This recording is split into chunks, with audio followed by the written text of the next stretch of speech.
നിനക്കെന്ത് പറ്റി? ഒരു മൂഡ് ഓഫ്? പേടിച്ചു പോയോ? വാ.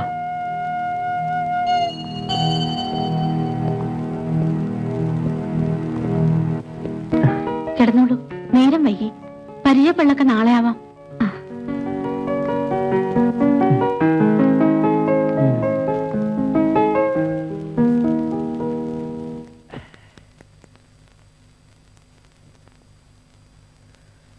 അങ്ങനെ നമ്മൾ വീണ്ടും ഒറ്റയ്ക്കായി.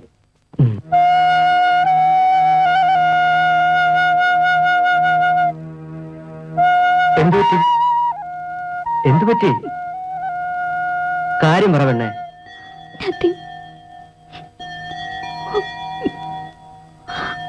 പ്ലീസ് രഞ്ജി, എന്റെ മനസ്സ് വല്ലാതെ മാറിപ്പോയി. Sorry, really sorry. സാരമില്ല, കിടന്നു. ഒന്നുമില്ല. സോറിടാ.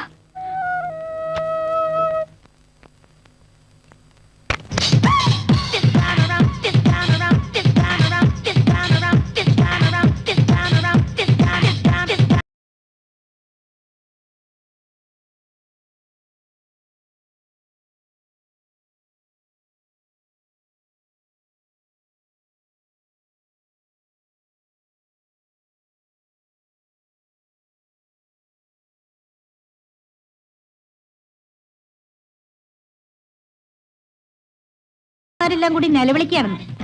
അല്ല, കൊള്ളാവുന്ന വല്ല സിനിമാ പാട്ടും വെച്ചൂടെ കുമാരേട്ടാ? നോനോ, ഇന്നത്തെ ബ്രേക്ക്ഫാസ്റ്റ് വെസ്റ്റേൺ സ്റ്റൈലിൽ വേണമെന്നാണ് ജെയിംസ് സാറിന്റെ നിർദ്ദേശം. വെസ്റ്റേൺ മ്യൂസിക് കേട്ടുണ്ടാക്കാൻ പറ്റൂ. സിനിമാ പാട്ട് കേട്ട സാധാ ഫുഡേ വരൂ. ഓ, ഇന്നത്തെ food complete കുളവാകും. ഉണർന്നായിരുന്നോ?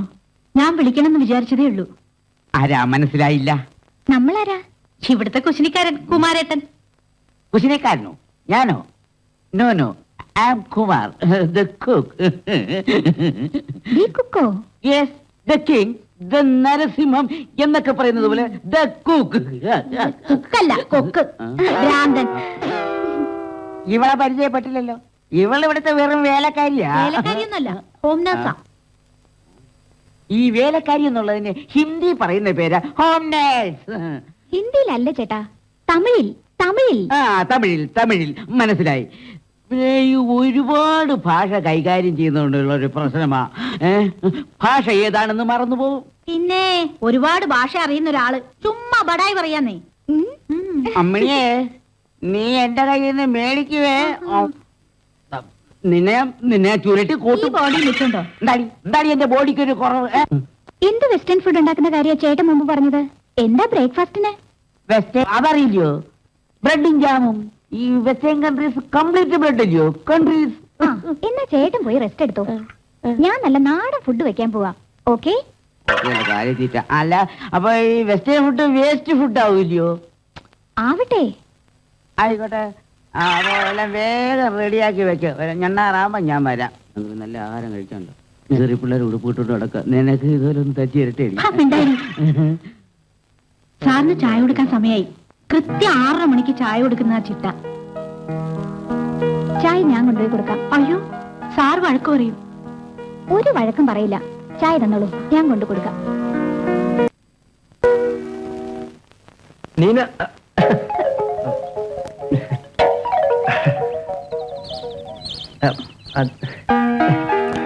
Sorry, so sorry.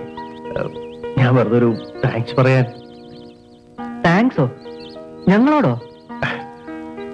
അല്ല, രാവിലെ നീനയെ കട കേട്ടതേ. ഇപ്പൊ ഒരു ബിസിനസ് 4 കോടി രൂപ. അപ്പൊ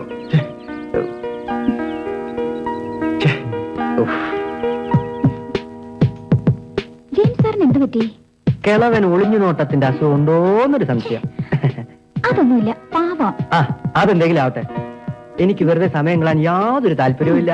നമുക്കൊന്ന് ഔട്ടിങ്ങിന് പോയാലോ? ഔട്ടിങ്? ഫസ്റ്റ് നൈറ്റ് ഇതുവരെ കഴിഞ്ഞിട്ടില്ല. അതിന് മുമ്പ് ഔട്ടിങ്?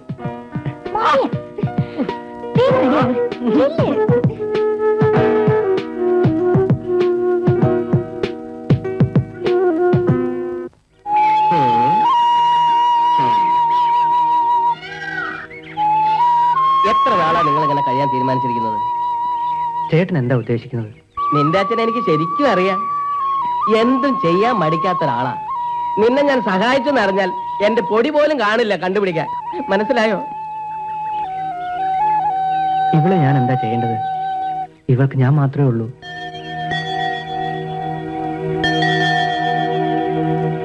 ഞാൻ നേരത്തെ പറഞ്ഞതുപോലെ ജെയിംസ് സാറിന്റെ ബംഗ്ലാവാ നിങ്ങൾക്ക് സേഫ്. അയാളൊന്ന് സോപ്പിട്ട് നിൽക്കണമെന്ന് മാത്രം. നമ്മൾ തമ്മിലുള്ള റിലേഷൻഷിപ്പ് അറിയാതെ നോക്കണം. അറിഞ്ഞാൽ പുറത്താകുന്നത് ഞാനായിരിക്കില്ല, നിങ്ങളായിരിക്കും. ആട്ടെ, എന്റെ കയ്യിൽ കാശ് വല്ലതും ഇരിപ്പുണ്ടോ?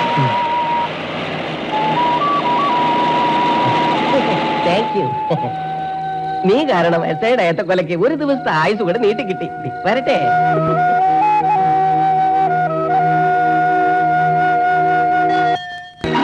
പോയാലോ? എങ്ങോട്ട്? ഞാൻ ഓർഫനേജിലേക്ക് പൊയ്ക്കോളാം. രഞ്ജി അച്ഛൻ്റെ അടുത്തേക്ക് പൊയ്ക്കോ. അങ്ങനെ ആയിരുന്നെങ്കിൽ ഇതിന്റെ ഒന്നും ആവശ്യമില്ലായിരുന്നല്ലോ. അവിടെ തന്നെ ഞാൻ കഴിഞ്ഞ മതിയായിരുന്നില്ലേ?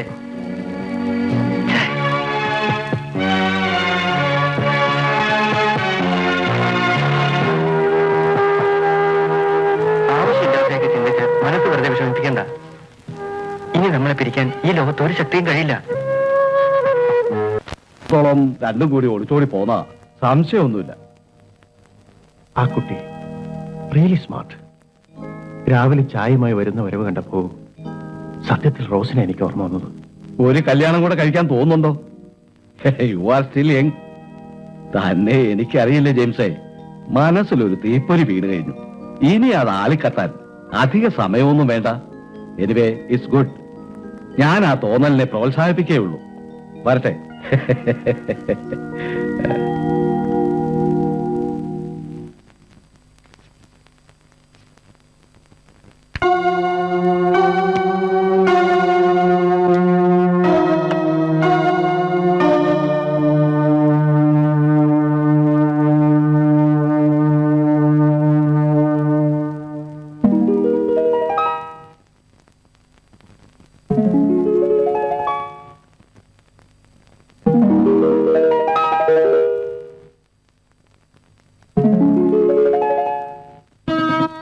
എനിക്കെന്തെങ്കിലും സംഭവിച്ച ഇച്ചായും വേറെ മിന്നു കിട്ടുമോ?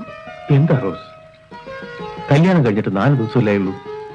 അതിനിടയില് ഇപ്പൊ എന്തിനാ നിനക്ക് എന്തെങ്കിലും സംഭവിക്കുന്നത്? ഇല്ല ചായ, വെറുതെ ഒരു തോന്നൽ. നമ്മളെ കർത്താവ് അധികകാലം ഒരുമിച്ച് ജീവിപ്പിക്കത്തില്ലെന്ന്. കർത്താവിന് നിരക്കാത്തല്ലേ ഞാൻ ചെയ്തത്. കർത്താവിന്റെ മണവാട്ടിയാവാൻ പോയ ഞാൻ. അങ്ങനെയാണെങ്കിൽ നിന്റെ വഴിതെറ്റിച്ച എന്നല്ലേ ദൈവം ശിക്ഷിക്കും? ഞാനല്ലേ നിന്നെ നിർബന്ധിച്ച് നിന്റെ വീട്ടുകാരും പള്ളിക്കാരും പിണക്കി. എനിക്കൊന്ന് പള്ളിയിൽ പോകണം, പ്രാർത്ഥിക്കണം. ഓർക്കാൻ പറ്റുന്ന തെറ്റാ ഞാൻ ചെയ്തതെങ്കിൽ മാപ്പ് തരാൻ ദൈവത്തോട് അപേക്ഷിക്കണം. നമുക്ക് നാളെ തന്നെ പള്ളി പോവാം. കന്യാസ്ത്രീയാകാൻ പോയി നിന്നെ വഴിതെറ്റിച്ചതിന് എന്നെ ശിക്ഷിക്കട്ടെ ദൈവം. നിന്നെ വെറുതെ വിടാൻ ഞാൻ പ്രാർത്ഥിക്കാം.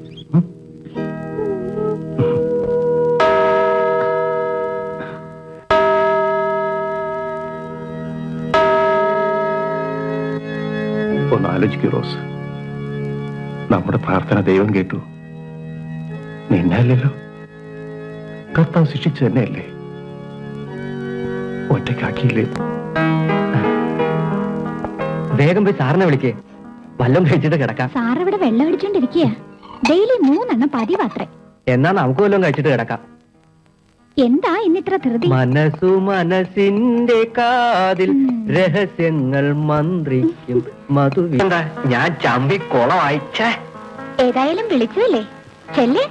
നമ്മുടെ ഫസ്റ്റ് നൈറ്റ് അല്ലേ? അല്ലെങ്കിൽ ഞാൻ ഒരു കൈ നോക്കിയേനെ. ഫസ്റ്റ് നൈറ്റ് അല്ലായിരുന്നെങ്കിൽ രഞ്ജി പോവായിരുന്നോ? എന്താ സംശയം? നല്ല ഉഗ്രം പീസല്ലേ ആ പെണ്ണ്. ആ, നിന്നെ പോലെ ആയിരിക്കത്തില്ല, നല്ല എക്സ്പീരിയൻസ് കാണും. എനിക്ക് പണിയും കുറവായിരിക്കും. സീരിയസ് ആയിട്ടാണ് രഞ്ജി പറയുന്നേ? പിന്നെ ഇക്കാര്യത്തിൽ ഞാൻ തമാശ പറയണോ? എന്നെ എന്റെ അടുത്തേക്ക് വരണ്ട, അടുക്കളയിലോട്ട് ചെല്ല്.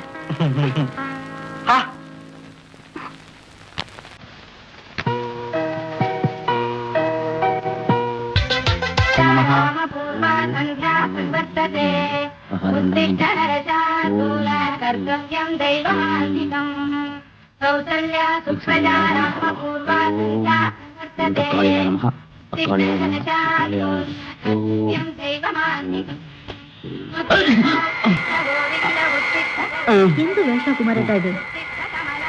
ഇന്ന് വെജിറ്റേറിയൻ ഫുഡാ പ്രിപ്പയർ ചെയ്യുന്നതേ. ഉം. ഇപ്പൊ പൂജ കഴിഞ്ഞിട്ടേ ഞാൻ ചെയ്യാറുള്ളൂ. അല്ല കുമാരേട്ടാ, നീന കുഞ്ഞിനെ ഇന്ന് ഇങ്ങോട്ട് കണ്ടില്ലല്ലോ. അപ്പ ഞാൻ ഊഹിച്ചത് ശരി തന്നെയായിരിക്കും. കുമാരേട്ടൻ എന്താ ഊഹിച്ചേ? നീന കുഞ്ഞിങ്ങോട്ട് വന്നില്ല എന്ന് ഞാൻ ഊഹിച്ചു. അയ്യേ, വലിയ ഊഹക്കാരൻ. ആ? ചേട്ടന്റെ പണി നോക്ക്. ഓ. ആ ചെറുക്കന്റെയും പെണ്ണിന്റെ സ്വഭാവം അത്ര ശരിയല്ല. അതെന്താ? അവരെ ഇതിൽ ഒരുമിച്ചാ കിടന്നത്. അതിന് പ്രായമായ പെണ്ണും ചെറുക്കനും അങ്ങനെ കിടക്കാൻ പാടില്ല. മഹാവൃത്തി